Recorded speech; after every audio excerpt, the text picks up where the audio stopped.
Maintenant que nous en avons fini avec la vision, passons à un deuxième système sensoriel qui, comme le système visuel, possède ses récepteurs au niveau de la tête.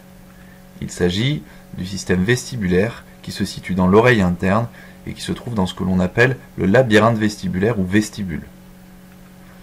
Comme vous pouvez le voir sur cette animation, le labyrinthe, il se situe dans le prolongement médial du système auditif de l'oreille moyenne.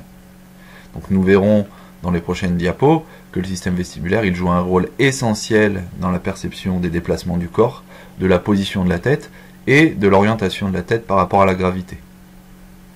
Nous verrons également que ce système il présente des fonctions motrices importantes, notamment pour la stabilisation du regard, de la tête et de la posture. Donc, de quoi est constitué le labyrinthe vestibulaire qui, comme vous avez pu le voir sur l'animation de la diapo précédente, a une forme particulière? Eh bien, c'est un ensemble de canaux interconnectés qui ont pour récepteurs ce que l'on appelle des cellules ciliées. Donc les cellules ciliées, ce sont des mécanorécepteurs qui ont pour fonction de détecter les déplacements du corps et de la tête. Nous reviendrons sur leur fonctionnement juste après. Donc vous pouvez voir sur l'image qu'il y a en tout 3 canaux que l'on appelle des canaux semi-circulaires. Il y en a un dans le plan horizontal, un dans le plan antérieur et un dans le plan postérieur. À la base de ces 3 canaux, on retrouve également 2 organes otolytiques que l'on nomme l'utricule et le sacule. Comme nous le verrons plus en détail dans les prochaines diapos, les canaux semi-circulaires et les organes otolytiques, ils ont des fonctions sensorielles différentes. En effet, alors que l'utricule et le sacule sont spécialisés dans la détection des accélérations linéaires de la tête, ainsi que de la position statique de la tête par rapport à la gravité, eh bien, les canaux semi-circulaires sont eux impliqués dans la détection des accélérations angulaires qui accompagnent les rotations de la tête. Vous avez sur cette animation un résumé des éléments qui composent le vestibule. Je vous laisse prendre le temps de la visionner.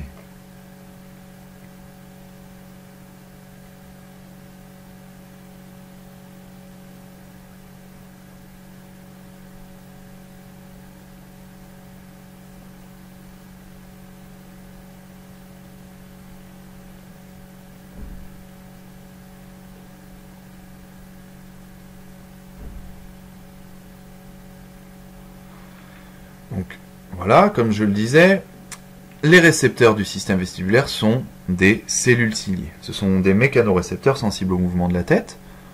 On les retrouve dans l'utricule et le sacule, ainsi que dans des renflements, les ampoules que l'on retrouve à la base des canaux semi-circulaires, comme vous pouvez le voir sur l'image. Donc n'hésitez pas à mettre la vidéo sur pause de temps en temps pour réellement identifier les différents éléments. Voici à quoi ressemblent ces cellules ciliées. Donc, comme vous pouvez le constater, ce sont de longs filaments, que l'on appelle des cils sensoriels, et qui se regroupent sous forme de touffes. Notez que chaque touffe contient entre une trentaine et une centaine de cils, et que ces cils présentent des longueurs différentes. Comment les cellules ciliées sont-elles capables de détecter les mouvements et positions de la tête? Donc globalement, ce qu'il faut comprendre, c'est que ces cils, ils vont onduler, se courber, se pencher sous l'action des accélérations et des variations de position de la tête. Il faut également savoir que les cellules ciliées sont reliées entre elles par de très petites structures, de très fines structures filamenteuses que l'on nomme des liens apicaux. Ce sont ces petites structures qui permettent d'opérer la transduction des mouvements des cils en influx nerveux. On parle de mécanotransduction car ce sont des stimuli mécaniques, en l'occurrence des mouvements, des accélérations, etc., qui sont détectés par ces récepteurs. Alors, comment cette détection des mouvements de cils est-elle rendue possible concrètement et comment le message nerveux est-il codé? Donc, comme vous pouvez le voir sur cette animation, une déflexion des touffes de cils en direction des cils les plus hauts va permettre aux liens apicaux de tirer et d'ouvrir des canaux ioniques sélectifs au potassium. Donc, l'entrée d'ions positivement chargés va leur permettre de dépolariser la cellule ciliée. Ce flux de K+, il va à son tour entraîner l'ouverture de canaux calciques voltage dépendants, ce qui va déclencher la libération de neurotransmetteurs au niveau du nerf vestibulaire et donc la propagation du message nerveux vers les structures cérébrales. A l'inverse, une déflexion en direction opposée va comprimer les liens apicaux et provoquer une fermeture des canaux, provoquant ainsi une hyperpolarisation des cellules ciliées. Donc voilà comment les mouvements et positions de la tête sont détectés et codés au niveau du système vestibulaire. Intéressons-nous maintenant plus en détail au fonctionnement des différentes structures en commençant par l'utricule et le sacule. Donc, dans ces organes otolithiques, les touffes de cils, elles baignent dans une couche gélatineuse qui est recouverte par une membrane fibreuse sur laquelle sont enchâssés des petits cristaux que l'on appelle des otolithes. Donc les otolithes, ils sont plus lourds que les structures et liquides environnements, si bien que lorsque la tête se penche, la pesanteur fait glisser l'ensemble de la membrane et entraîne donc une déflexion des cils. L'épithélium sensoriel, qui est constitué par l'ensemble des structures que l'on voit sur l'image de gauche, hormis la membrane otolithique, est orienté verticalement pour le sacule et répond donc au mouvement dans le plan vertical. Pour l'utricule, il est orienté horizontalement et répond donc aux mouvements de la tête qui ont lieu dans le plan horizontal. L'utricule et le sacule, ils sont donc impliqués dans la détection des déplacements et accélérations linéaires de la tête, provoqués par les mouvements de translation et d'inclinaison de la tête. Donc, lorsque vous réalisez de tels mouvements, comme par exemple une inclinaison de la tête vers l'avant, il y a un mouvement de cisaillement qui se produit entre l'épithélium sensoriel et la membrane otolithique, provoquant un déplacement de la touffe de cils sous l'effet de la pesanteur, et ce déplacement, il va modifier la tension entre les liens apicaux et donc l'intensité de l'influx nerveux généré. Intéressons-nous maintenant aux canaux semi-circulaires qui, je vous le rappelle, sont au nombre de 3. Donc un dans le plan horizontal, un dans le plan postérieur et un dans le plan antérieur, et qui possèdent à leur base un renflement bulbeux que l'on nomme ampoule. C'est dans ces ampoules que l'on retrouve l'épithélium sensoriel des canaux semi-circulaires, à savoir ce qu'on appelle la crête ampulaire. Donc la touffe de cils qui est située dans la crête ampulaire, comme pour l'utricule et le sacule, elle va défléchir sous l'action des mouvements de la tête. Toutefois, le mécanisme menant à la déflexion est un peu différent. Ce qu'il faut savoir, c'est que les canaux semi-circulaires, ils sont remplis d'un liquide qu'on appelle l'endolymphe, qui circule librement à l'intérieur des canaux. Ainsi, lors de mouvements de rotation de la tête, l'endolymphe va circuler dans les canaux et entraîner des déflexions de la cupule. C'est ce mécanisme que nous allons détailler donc dans cette diapo. Lorsque vous tournez sur vous-même, par exemple, cela va générer un mouvement de l'endolymphe qui va circuler dans le canal horizontal. Donc le courant créé par le mouvement de rotation va ainsi faire défléchir la cupule, tout comme les algues au fond de la mer s'inclinent sous la force du courant.